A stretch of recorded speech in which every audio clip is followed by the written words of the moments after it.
한국에 가라고? 엄마 나한테 대체 왜 이러는 거야?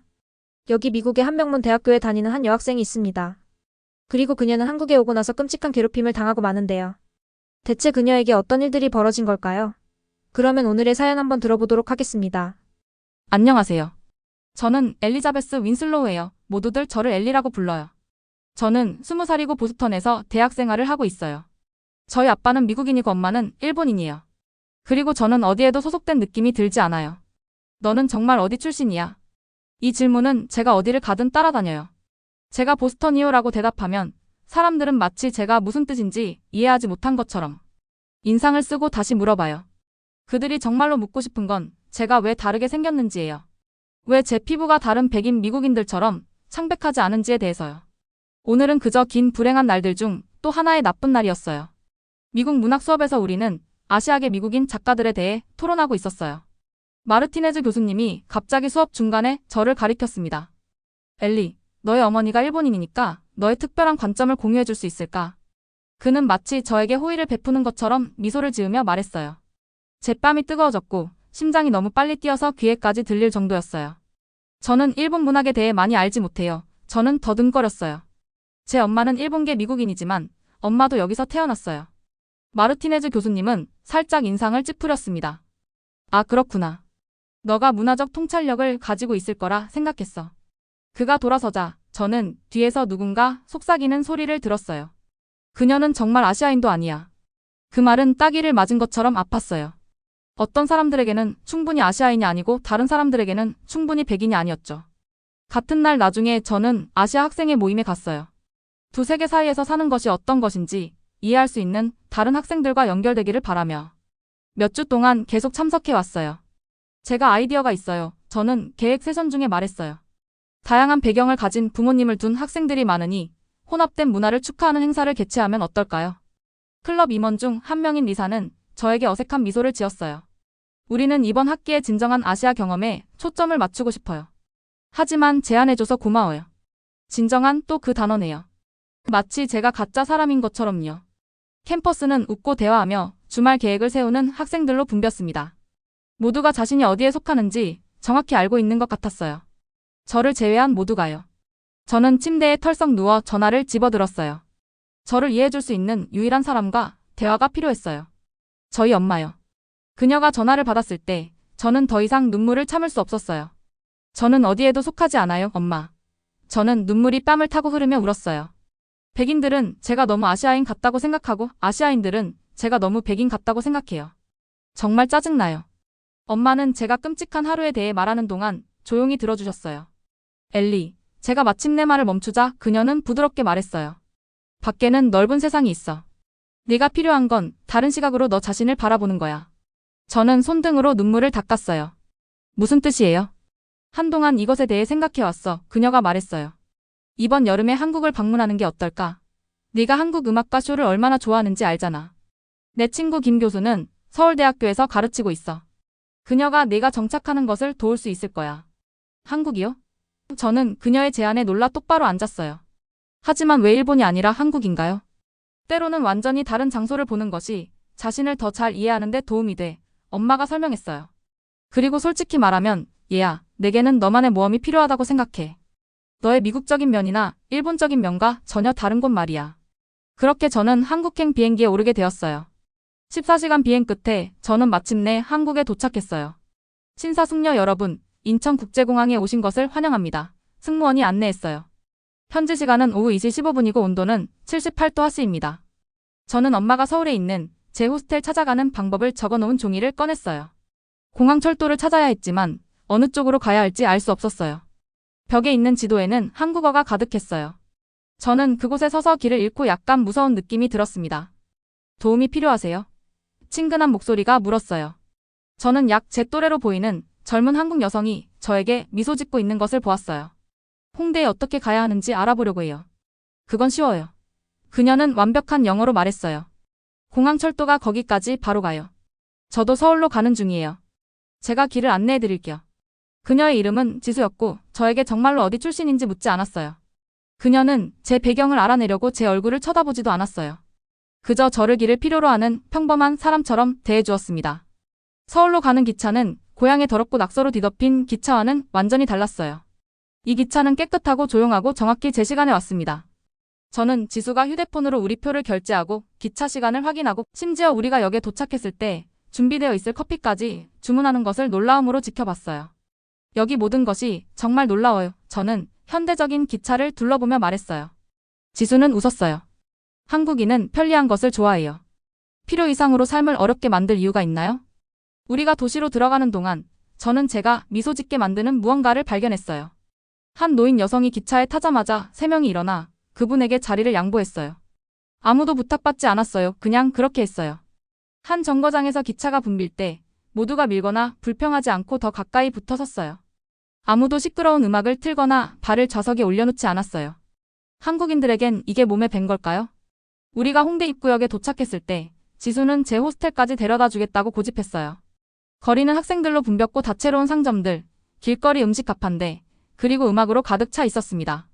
젊은 댄서들의 그룹이 작은 광장에서 공연하고 있었고 응원하는 사람들로 둘러싸여 있었어요. 길거리 예술가들은 작은 부스에서 수제 공예품을 팔고 있었어요. 공기는 달콤한 호떡과 매콤한 떡볶이 냄새로 가득했습니다. 여기가 당신 호스텔이에요. 지수는 우리가 마침내 밝은 파란색 문이 있는 작은 건물에 도착했을 때 말했어요. 여기 있는 동안 필요한 게 있으면 문자 주세요. 그녀는 전화번호가 적힌 종이를 저에게 건넸어요. 제가 제대로 감사 인사를 하기도 전에 그녀는 저에게 빠른 포옹을 하고 군중 속으로 사라졌어요. 그날 밤 저는 호스텔 침대에 누워 열린 창문을 통해 도시의 소리를 들었어요. 음악, 웃음소리, 그리고 가끔 들리는 자동차 경적 소리가 아랫거리에서 올라왔습니다. 오랜만에 이렇게 설레는 기분이 들었어요. 평생 동안 처음으로 아무도 저를 다르게 느끼게 하거나 제가 있을 곳이 아니라고 느끼게 하지 않았어요. 처음으로 저는 그냥 엘리였어요. 새로운 곳을 여행하는 여행자였죠. 저는 일기장을 열고 첫 번째 글을 썼어요. 한국 1일차. 이제 막 왔지만 조금 좋은 곳인 것 같기도 하다. 오늘 한 낯선 사람이 아무데 가도 바라지 않고 제가 길을 찾는 것을 도와주었다. 사람들은 부탁받지 않고도 노인들에게 자리를 양보했다. 그리고 단 한 명도, 단 한 사람도 제가 정말로 어디 출신인지 묻지 않았다. 내일은 어떤 일이 생길까? 저는 일기장을 닫고 미소 지었어요. 한국에 온 지 3일째 되는 날, 저는 지하철 시스템 사용법을 터득했어요. 전혀 어렵지 않았어요. 각 역에는 영어 번역이 있는 명확한 지도와 저 같은 외국인에게도 이해하기 쉬운 색상별 노선이 있었습니다. 오늘 갈 곳은 경복궁이었어요. 지하철역에서 지상으로 올라왔을 때 저는 숨이 막혔어요. 궁의 정문이 제 앞에 우뚝 서 있었습니다. 제 가이드북에 따르면 광화문이라고 했어요. 그것은 엄청나게 컸고 가장자리가 우아하게 휘어진 빨간색과 초록색 지붕이 있었어요. 입구 양쪽에는 들어오는 모든 사람을 지켜보는 2개의 돌 수호 동물이 앉아 있었습니다. 고향에서는 이렇게 오래된 건물들은 박물관에서 벨벳 로프 뒤에 보관되어 있었어요. 여기서는 궁이 번화한 도시 한가운데 자리 잡고 있었고 그 벽 너머로 고층 빌딩이 보였습니다. 저는 문을 통해 걸어가는 방문객들의 흐름에 합류했어요. 안으로 들어가자 궁의 영역이 거대한 안뜰로 펼쳐졌습니다. 돌 기담 위에는 다채롭게 채색된 디자인이 있는 아름다운 목조 건물들이 서 있었어요. 모든 것이 너무 완벽하게 배치되어 있었어요. 마치 그림 속으로 들어간 것 같았습니다. 저는 사진을 찍느라 너무 바빠서 머리 위로 모여드는 어두운 구름을 알아차리지 못했어요. 갑자기 굵은 빗방울이 떨어지기 시작했어요. 한 방울, 2방울, 그리고 갑자기 한꺼번에 쏟아지는 소나기. 이런. 저는 황급히 주변을 둘러보며 대피할 곳을 찾았어요. 제 카메라는 방수가 안 되었고 우산도 없었어요. 다른 관광객들은 비를 피해 뛰었지만 저는 넓은 안뜰 한가운데 갇혀 있었어요. 제가 막 뛰어가려는 순간 머리 위에 무언가가 느껴졌어요. 비는 계속 내리고 있었지만 더 이상 젖지는 않았어요. 보라색 우산을 보기 위해 위를 올려다봤고 그런 다음 옆을 보니 저에게 미소 짓고 있는 한국인 할머니가 있었어요. 감사합니다. 저의 서툰 한국어지만 저는 그녀가 아마도 영어를 이해하지 못할 것이라고 생각하며 말했어요. 웰컴. 그녀는 강한 억양으로 대답하며 저를 놀라게 했어요. 우리는 그녀의 우산 아래서 함께 걸었고 우리의 신발은 웅덩이 물에 젖었어요. 통로의 나무 지붕 아래 안전하게 도착한 후 우리는 비가 그치기를 기다리며 벤치에 앉았습니다. 쿠키 먹어요. 그녀는 저에게 하나를 건네며 말했어요. 저는 감사하게 쿠키를 받았어요. 그것은 달콤했고 물고기 모양이었으며 안에는 팥 앙금이 들어 있었어요. 우리는 편안한 침묵 속에 앉아 고대 궁궐에 내리는 비를 바라보았습니다. 멀리서 천둥이 울렸어요. 우산 주셔서 감사합니다. 저는 그녀가 이해하는지 확실하지 않았지만 천천히 말했어요. 제 이름은 엘리예요. 엘리, 그녀는 고개를 끄덕이며 반복했어요. 그런 다음 자신을 가리켰어요. 박순자. 박 여사는 영어를 많이 하지 못했고 저는 한국어를 거의 알지 못했지만 어떻게든 그것은 중요하지 않았어요. 우리는 폭풍이 지나가는 동안 거의 20분 동안 함께 앉아 쿠키를 나누고 비를 피해 뛰는 다른 관광객들을 지켜보았습니다. 비가 마침내 그쳤을 때 박 여사는 일어나서 우산을 접었어요. 저는 쿠키에 대한 감사의 표시로 그녀에게 약간의 돈을 주려고 했지만 그녀는 단호하게 고개를 흔들었어요. 아니, 그녀는 제 손을 토닥이며 말했어요. 그녀는 걸어가기 전에 작은 인사를 하고 다른 방문객들 사이로 사라졌습니다. 그날 저녁, 배가 꼬르륵거리며 배고픔을 느끼자 저는 제 호스텔 근처에 있는 한국 바비큐 식당을 시도해보기로 했어요. 앞 창문에는 테이블에 내장된 그릴 위에서 지글지글 익는 고기 사진이 전시되어 있었어요. 밖에서도 요리 음식과 매운 소스의 맛있는 향기를 맡을 수 있었습니다. 거의 즉시 직원이 작은 접시들이 가득한 트레이를 가지고 나타났어요. 적어도 10가지나 되는 다양한 것들이었어요. 매운 김치, 간이 된 시금치, 절인 무, 작은 말린 생선, 그리고 제가 알아볼 수 없는 많은 다른 것들이 있었습니다. 이게 다 뭐예요? 저는 혼란스러워 물었어요. 아직 주문하지 않았는데요? 젊은 직원은 미소를 지었어요. 반찬, 그는 설명했어요. 사이드 디시예요, 공짜입니다. 이 모든 것이 무료인가요? 저는 놀라서 물었어요. 그는 자랑스럽게 고개를 끄덕였어요. 한국 음식은 항상 많은 반찬이 함께 나와요. 맛있게 드세요.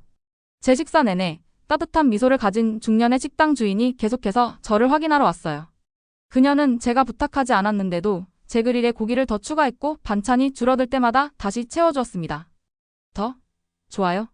그녀는 제가 열정적으로 고개를 끄덕일 때마다 환하게 웃으며 물었어요. 고기 한 조각이 제 젓가락에서 테이블로 떨어졌을 때 그녀는 새 조각을 가지고 급히 달려왔어요. 아니, 더 좋은 거 줄게요. 그녀는 고집했어요. 식사를 마칠 때쯤 저는 식당에서 먹는 것이 아니라 누군가의 집에 초대받은 것 같은 느낌이 들었어요. 아무도 저에게 혼자 식사한다고 이상한 눈길을 주지 않았어요. 비록 그곳이 다른 손님들로 붐볐지만 아무도 저에게 빨리 먹고 떠나라고 재촉하지 않았습니다. 홍대의 네온 불빛 아래 거리 음악가들의 소리가 공기를 채우는 가운데 제 호스텔로 걸어가면서 저는 놀라운 것을 깨달았어요. 오늘 단 한 번도 저는 바나시아인이나 밤백인이라는 생각을 하지 않았어요. 그날 밤 제 일기장에 저는 이렇게 썼어요. 한국 2일차. 한국은 친절이 어떤 모습인지 보여주었다. 낯선 사람이 비 속에서 우산을 나눠주었다. 식당 주인이 저를 가족처럼 대해주었다. 아무도 저에게 제가 즐거운 시간을 보내는 것 외에는 아무것도 요구하지 않았다. 이것이 있는 그대로의 나를 환영받는 느낌일까? 나는 이제 이해하기 시작하는 것 같다. 2주가 꿈처럼 빠르게 지나갔어요. 놀랍게도 한국은 점점 집처럼 느껴지기 시작했습니다. 매일 아침, 저는 제 호스텔 근처에 있는 같은 작은 커피숍에 들렀어요. 바리스타 민호 씨는 제 주문을 외우고 있었어요. 안녕하세요, 엘리. 제가 들어가자마자 그는 외쳤어요. 오늘은 아이스 아메리카노 드실래요? 저는 그가 제 이름과 제가 좋아하는 음료를 기억해주는 것이 좋았어요. 그것은 비록 작은 부분이지만 제가 여기에 속한다는 느낌을 주었어요. 저는 새로운 동네를 탐험하고 다양한 음식을 맛보고 천천히 배우고 있는 한국어 문구를 연습했어요. 어느 저녁, 저는 홍대에 있는 고급 식당에서 저녁을 먹기로 했어요. 그곳은 현대적인 변형이 있는 전통 한국 요리로 유명했어요. 저는 창가 근처 테이블에 앉아 가이드북이 추천한 비빔밥을 맛볼 생각에 들떴어요. 웨이터가 막 음식을 가져왔어요. 다양한 색의 채소, 소고기, 그리고 맨 위에 밝은 노란색 계란이 담긴 아름다운 뚝배기였죠. 그때 문이 벌컥 열렸어요. 5명의 외국인 관광객 그룹이 크게 웃으며 들어왔어요. 그들은 분명히 술에 취해 있었고 발을 비틀거리며 조용한 식당에서는 너무 큰 목소리로 말하고 있었어요. 저는 고향의 대학 파티에서 이런 종류의 행동을 본 적이 있었는데 결과는 항상 좋지 않았어요. 저는 고개를 숙이고 젓가락으로 비빔밥을 비비면서 그들을 무시하려고 했어요. 그러나 그때 누군가가 제 테이블 옆에 서 있는 것을 느꼈어요. 고개를 들어보니 관광객 중 금발머리를 가진 키 큰 남자가 저를 내려다보고 있었어요. 이봐. 그는 말을 더듬으며 말했어요. 너 일본인이야? 한국에서 뭐 하고 있어? 여기 사람들이 일본인을 싫어한다는 거 몰라? 저는 미국인이에요. 겨우 속삭임보다 조금 더 큰 목소리로 말할 수 있었어요. 미국인? 말도 안 돼. 다른 관광객이 웃으며 제 테이블로 친구에게 합류했어요. 너 완전 일본인처럼 생겼어. 여기 있으면 안 돼. 눈에서 눈물이 흘러내릴 것 같은 기분이 들었어요. 마치 고향에서처럼 내가 속하지 않는다고 내가 잘못된 곳에 있는 느낌에 제 호스텔로 달려가서 숨고 싶었어요. 제가 막 가방을 잡고 떠나려는 순간 저는 엄한 목소리를 들었어요. 여기 문제 있어요? 나이든 남자 식당 주인이 심각한 표정으로 제 테이블 옆에 나타났어요. 문제 없어요, 아저씨, 금발 남자가 비웃으며 말했어요. 그냥 저희는 일본인 친구와 대화하고 있었어요. 주인의 표정이 굳어졌어요. 이곳은 내 식당이에요. 그는 조심스러운 영어로 말했어요. 내 손님을 무시하면 지금 나가요. 저는 관광객들이 웃거나 잔인한 말을 할 것을 기다리며 숨을 참았어요. 미국에서는 그렇게 됐을 거예요. 그러나 놀라운 일이 일어났어요. 다른 손님들도 일어나기 시작했어요. 옆 테이블에 있던 젊은 한국인 커플이 저에게 더 가까이 다가왔어요. 여자는 부드럽게 제 어깨를 만졌어요. 괜찮으세요? 그녀는 걱정이 가득한 눈으로 물었어요.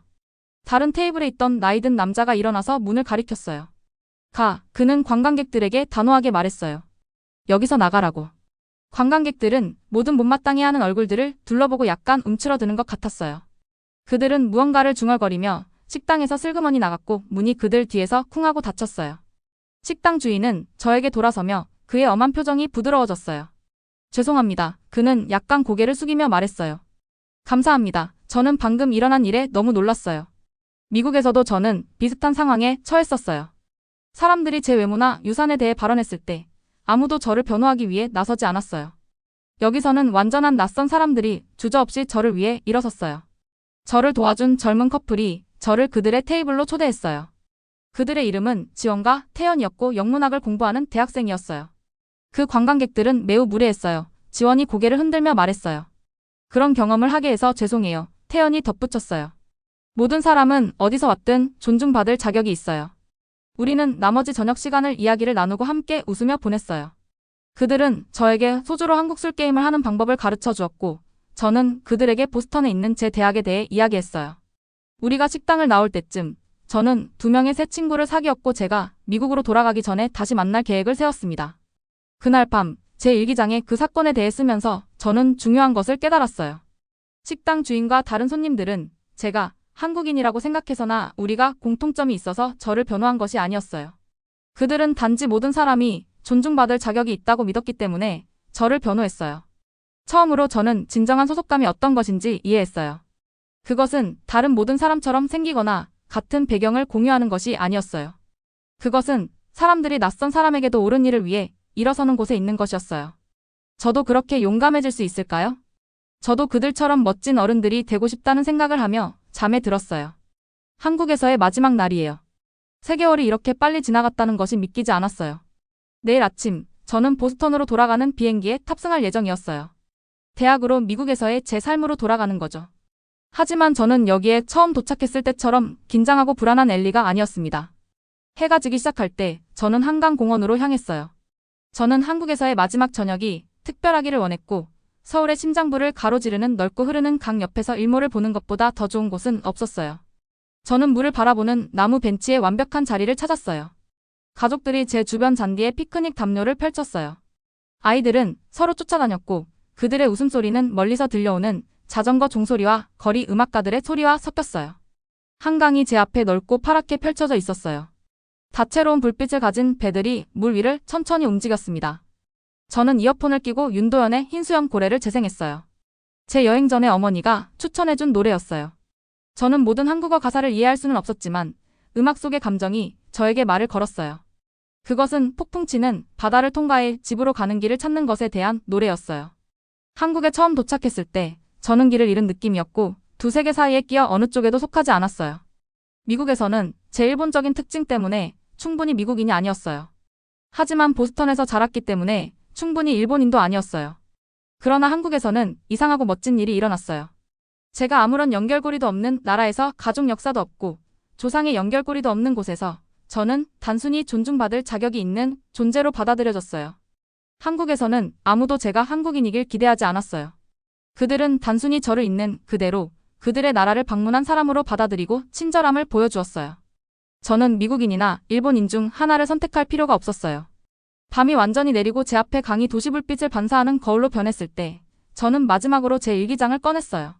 저는 이 느낌, 이 명확한 순간을 잊어버리기 전에 담아두고 싶었어요. 한국에서 마지막 날. 한국은 나에게 단 하나의 장소나 문화에만 속할 필요가 없다는 것을 보여줬다. 여기에 분주한 거리와 조용한 사원에서 나는 제가 평생 찾아온 무언가를 발견했다. 내가 누구인지에 대한 답이 아니라 내가 스스로 그것을 결정할 용기였다. 나는 누군가의 딸이고 학생이고 친구이다. 나는 다양성을 갖고 있고 그것이 내 강점이다. 3개월 동안 저는 모든 문제를 해결하지는 못했어요. 미국으로 돌아갔을 때 여전히 도전과 편견에 직면할 것이라는 것을 알았어요. 하지만 이제 저는 내면에 새로운 힘을 가지고 있었습니다.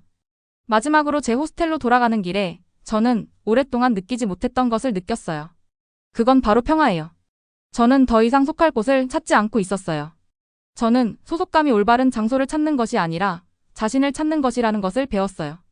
다음 날 저녁, 제 비행기가 인천국제공항에서 이륙할 때 저는 한국의 마지막 모습을 보기 위해 창문에 얼굴을 댔어요. 그 나라는 제 아래에서 점점 작아졌지만 제 마음에 미친 영향은 더 커졌어요. 저는 3개월 전에 도착했던 그 사람과 같은 사람이 아니었어요. 그때 전 두려웠고 불확실했으며 항상 세상에서 살아가는 게 너무 힘들었어요. 지금의 저는 더 당당하게 서 있어요. 저는 이제 제 가치를 알았어요. 저는 한국의 교훈을 가지고 미국에서 기다리는 무엇이든 마주할 준비가 되어 있었어요. 낯선 사람에게 친절하기. 옳은 일을 위해 일어서기. 그리고 이 세상에 속하기 위해 다른 사람의 틀에 맞출 필요가 없다는 것을 기억하기. 오늘 가져온 사연은 여기까지입니다. 오늘 하루도 행복하게 보내시고 오늘의 사연 재밌게 보셨다면 좋아요와 구독 꼭 부탁드릴게요.